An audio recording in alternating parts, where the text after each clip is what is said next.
Εκλίαση που τερματίζω. Άλλοι χειροκροτούσαν, άλλοι εύκαλα βίντεο, άλλοι φωνάζαν, χειρλούσαν, μπράβο Ρένο μου και έτσι. Στο κρυφκό ότι έκλαψα στο τέρμα, όταν κόντευκα προς το τέλος, τερμάτισα, φόρεσα το μετάλλιο μου, περήφανα, και αγκάλιασα την ομάδα μου. Έτσι, ελευθερία μια βοηθιά. Πώς το σκέφτηκες, τι ήταν εκείνο που σε έκαμε να το δεις διαφορετικά? Ήταν το ερώτημα. Ναι. Ένα από τα πολλά θέματα. Τα κύτταρα αυτό που περαστήκαν, δύο εντολές στο σώμα, στην αριστερή μου μερκά. Λοιπόν, που αξίζει να το σημειώσουμε, ότι εφορούν τη ζώνη μου. Αν δεν την εφορούν, μάλλον θα ήμουν ένα θύμα της ασφάλτου. Μάλλον με τον τρόπο Και να ψυχοπλαγωθεί. Εμένα το κύριο μου νόημα είναι να σταθούμε στο μετά. λέει για κάποιον άνθρωπο ότι 50-50 τα chances και ακόμα και αν πάμε με το σενάριο το 50% ένα θετικό, μεν έχεις και πολλές ελπίδες, ας πούμε. Ναι. Εδώ με μπορκούμαστε και μιλούμε πλέον να το πω για το θαύμα της ανθρώπινης φύσης, για το πώς μπορεί Σωστά, ναι. να το κάνουμε. Ναι, αλλά μπορείς όμως και εσύ. Και εσύ να μας πεις, μέσα από την εμπειρία τι συνέβηκε, ας πούμε, πώς ή το μετά, δεν ξέρω τι Ναι, και τούτην, και το ότι ήμουν και δειμμένος στο κρεβάτι, συν το ότι έχω πρώτα απ' όλα είμαι ζωντανός, δεύτερον ότι είναι το positive side έτσι, της συζήτησης. Αναγέννηση του εαυτού μου. Αρχίζει μου για μí. Επειδή κυρίως θέλω να σταθώ και στο βιβλίο και στην κουβέντα μας τώρα, το μετά. Πώς μετά από μια τόσο έντονη, μετά την, πάμε τον πίσω. Μετά την πρόσεξε.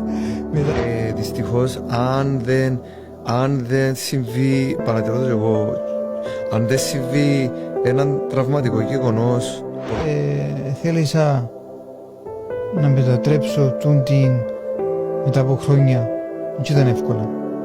Άσε τώρα που γελούμε και εμείς, που νοικιάζουμε. Σίγουρα. Πήρε μου μας χρόνια. σηκώνει το κλίμα. Ναι, πήρε μου και ο χρόνος, δεν ξέρω όμως. Να δούμε, να δείξει. Θέλω να μεταδώσω στον άλλο τις εμπειρίες και τις γνώσεις που απέκτησα μέσω της εμπειρίας μου. Έπαθα ανεπανόρθωτες ζημιές, αλλά είμαι τυχερός που δεν έπαθα κάτι πολλά πιο άσχημο και πολλά πιο μόνιμο. Και θέλω μέσα μου το βιβλίο και το νόημα πίσω από τις εμπειρίες, το δίδαγμα ίσως. Ναι. Είμαι ευγνώμων που έψευσα κάθε ιατρικό κανόνα που γραμμένο μες στα βιβλία, που δείχνει λίγο την να το σημειώσουμε στα σχόλια μας. Που δείχνει λίγο την πορεία μου. Είμαι ευγνώμων που εγκρίθηκε, έχω την επίσημη έγκριση από το Υπουργείο Παιδείας να μπει στα δημοτικά γυμνάσια ηλικία και τεχνικές σχολές. Συγχαρητηρία για τούτο.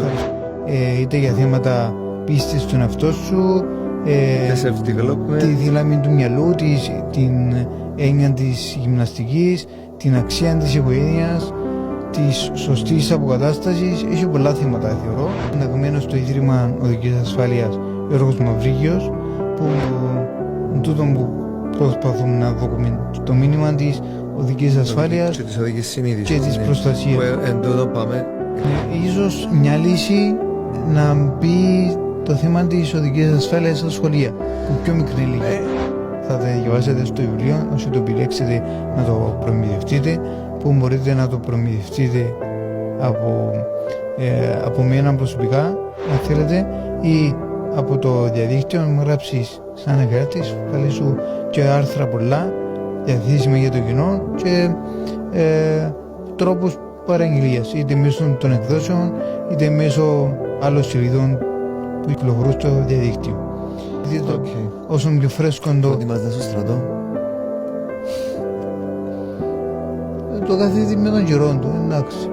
Ναι, αν μπορούμε να αφαιρέσουμε το ατύχημα μου, ναι, προτιμώ να στρατό.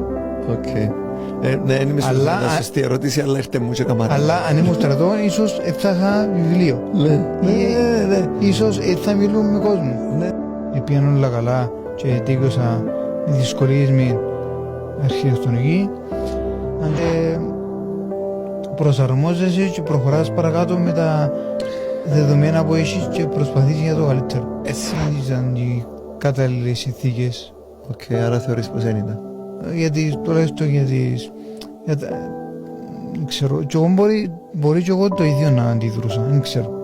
Αλλά θέλεις να μας πει της αρχιτεκτονικής, το ότι βοηθούν ούτε τα κτίρια στην Κύπρο. όχι. Δηλαδή έχουμε ακόμα μερικά λεπτά. Αλλά Αλότσαμε. Η ζωή συνεχίζεται. Πάντα συνεχίζεται.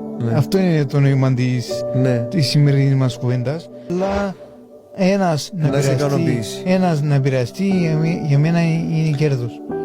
Που από ό,τι αντιλαμβάνομαι τούτο, ναι.